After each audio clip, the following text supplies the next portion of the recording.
அனைவருக்கும் வணக்கம். நான் கனகா டிசைனிங் டெய்லர். நம்ம ப்ராப்ளம்ஸ் வந்துட்டு 9 ப்ளவுஸ் ப்ராப்ளம் 9 வந்து பார்க்கலாம். இந்த மாதிரி சுருக்கமாக இருக்கிற ப்ளவுஸு ஃபுல் வாயில் ப்ளவுஸ் வந்து கொடுத்தாங்க அப்படின்னு சொன்னால் ஒரு தடவை அவங்கள வந்து போட்டு பார்க்க சொல்லி அதுக்கப்புறம் வந்து அளவுகள் வந்து எடுங்க. இல்லைன்னா பார்த்தோன்னாக்கும் இப்போ சாதா ப்ளவுஸ் கொடுத்துட்டு லைனிங் ப்ளவுஸ் தைக்க சொன்னாங்க அப்படின்னா நமக்கு வந்து டைட்டாக இருக்கும். ஏன்னா இது வந்து 2-3 தடவை யூஸ் பண்ணிட்டாங்க அப்படின்னு சொன்னால் இதில் வந்து சுருக்கு விழுகும். அதனால் மேக்ஸிமம் நீங்கள் வந்து பாடி மெஷர்மெண்ட் எடுத்துக்கிறது வந்து ரொம்ப நல்லது. பாடி அளவு ப்ளவுஸோட நீங்கள் பாடி மெஷர்மெண்ட் எடுத்து தைச்சிங்க அப்படின்னு சொன்னால் உங்களுக்கு ரொம்ப பர்ஃபெக்டாக இருக்கும்.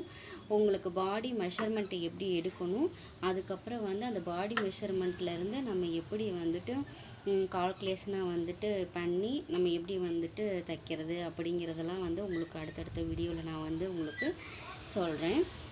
தேங்க்யூ.